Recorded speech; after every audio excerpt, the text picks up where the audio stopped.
Vote دیا کرتے تھے. ان سے کہا گیا کہ بہرحال خطہ زمین ایک ملے گا تو اس میں اسلامی مملکت کے قیام کا امکان ہوگا.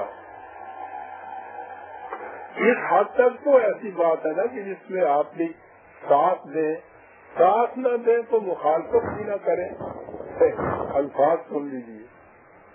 کہا کہ افسوس کہ لیگ کے قائد اعظم سے لے کر چھوٹے مقتدیوں تک ایک بھی ایسا نہیں جو اسلامی ذہنیت اور اسلامی طرز فکر رکھتا ہو اور معاملات کو اسلامی نقطۂ نظر سے دیکھتا ہو.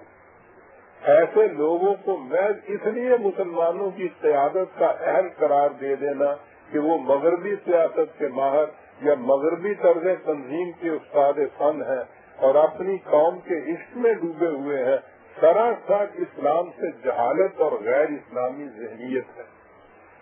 ان لوگوں کی عملی زندگی اور ان کے خیالات، نظریات، طرز سیاست اور رنگ قیادت میں خوردبین لگا کر بھی اسلامیت کی کوئی چھینٹ نہیں دیکھی جا سکتی.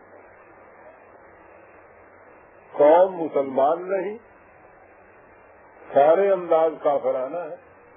قیادت کی یہ کیفیت ہے کہ خوردبین لگا کر کوئی چھینٹا بھی اس میں اسلام کا نظر نہیں آتا.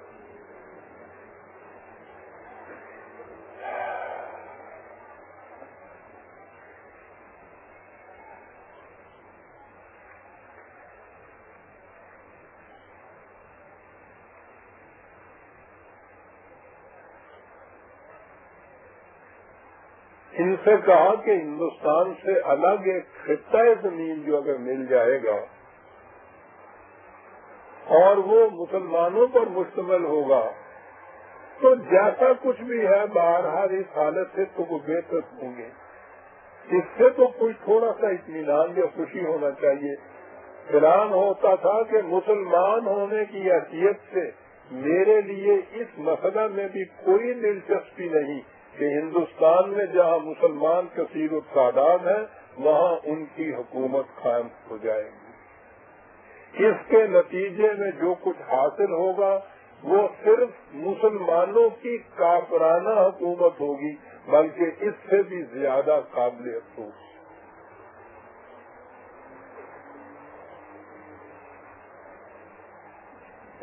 ان سے کہا جاتا تھا کہ بھائی خطہ زمین ہو، اپنی مملکت ہو، وہاں پہنچ کے آپ کوشش کر کے اس میں خود اسلامی حکومت قائم کر دیجیے گا. جواب ملتا تھا کہ بعض لوگ یہ خیال ظاہر کرتے ہیں کہ ایک دفعہ غیر اسلامی طرز ہی کا صحیح مسلمانوں کا قومی اسٹیٹ قائم تو ہو جائے، پھر رفتہ رفتہ تعلیم و تربیت اور اخلاقی اصلاح کے ذریعے سے اس کو اسلامی اسٹیٹ میں تبدیل کیا جا سکتا ہے. مگر میں نے تاریخ، سیاست اور اجتماعیت کا جو تھوڑا بہت مطالعہ کیا ہے اس کی بنا پر میں اس کو ناممکن سمجھتا ہوں، اور اگر یہ منصوبہ کامیاب ہو جائے تو میں اس کو ایک معجزہ سمجھوں گا. بات لمبی میں قائم کروں. وقت بڑھتا گیا. قائد اعظم اپنے عزم راسخ اور یقین محکم کی قوتوں کے سہارے قوم کو ساتھ لے کر ان سارے محاذ کا مقابلہ کرتا گیا، تاکہ 1947 کے شروع میں یہ تقریباً طے ہو گیا کہ ہندوستان تقسیم ہوگا، پاکستان کو ایک خطہ زمین مل جائے گا. اس زمانے میں 1947 کے اوائل کا ذکر ہے، بلکہ اپریل کا ذکر ہے. اب کہیں گنجائش نہیں تھی اس مخالفت کی. انہوں نے مسلمانوں کے اقلیت کے صوبوں میں جا کر اور یہ پروپیگنڈا شروع کیا. ٹونک، مدراس اور پٹنہ کے اجتماعات کی رویداد ان کی اپنی کتاب میں درج. رویداد جماعت اسلامی حصہ پنجم. وہاں پہنچ کے ان لوگوں سے کہا کہ تم کس خواب میں سو رہے ہو، اکثریت کے صوبے والوں کو تو بہرحال حکومت مل جائے گی، ان کے بعد یہ ہندو تمہارا کچومر نکال دیں گے، تم کیوں نہیں مخالفت کرتے تقسیم کی؟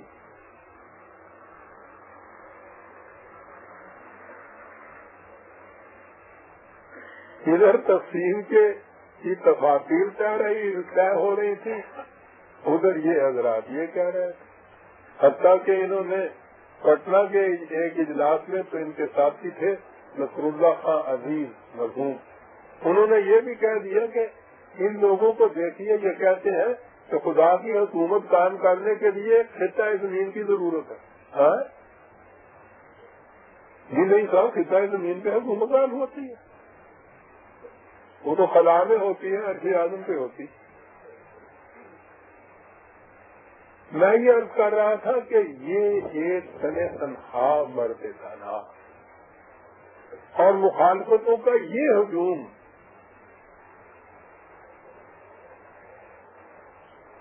ادھر سے بہرحال مذہب کی سطح سے جواب دینے والا بہرحال وہ یہی ایک خاکسار اور ایک طلوع اسلام ہوتا گیا.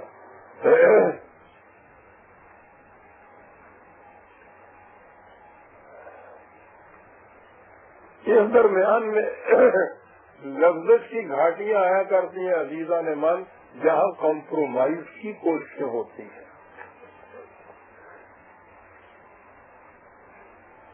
جو قائد یہ دیکھیں کہ مخالفتیں اتنی ہو رہی ہیں، ہمارے پاس کچھ بھی نہیں ہے، تو وہ اس پہ آ جاتا ہے کہ چلیے کچھ تم ہٹو کچھ ہم بڑھتے ہیں، مابین درمیان میں کسی طرح مفاہمت ہو جاتی ہے.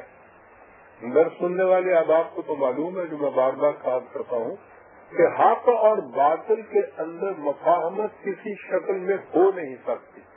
حق یہ ہے کہ 2 اور 2 4 ہے، باطل ہے کہ 2 اور 2 6 ہے.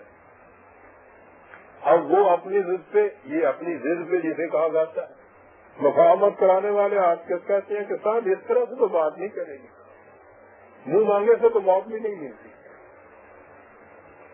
کچھ تم بڑھو کچھ وہ پیچھے ہٹتا ہے، سنا کر لو اس پہ کہ 2 اور 2 5 ہوتے ہیں. تو اب یہ جو 2 اور 2 4 کہتا تھا، یہ 5 مان لے تو اس کا تو کچھ بھی نہ رہا، اور جو وہ 6 کہتا تھا وہ 5 مان لے تو اس کی شخص بھی کامیابی ہو گئی.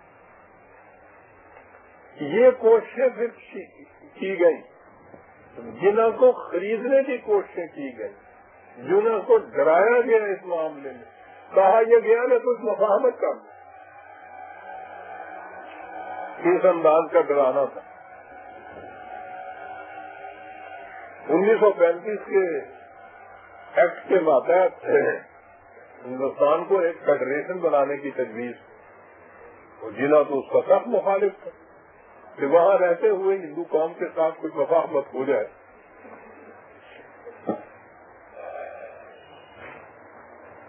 ہندوستان کے وزیر اعظم اس زمانے کے لارڈ جیمز میکڈونلڈ، انہوں نے قائد اعظم کو بلایا کہ کچھ تھوڑا سا لالچ دے کے دیکھتے ہیں کہ یہ شخص کہاں تک تھا. اس زمانے میں لارڈ کا خطاب پہلی دفعہ ایک ہندوستانی سنہا کو ملا تھا، گورنر بھی بنا دیا گیا تھا.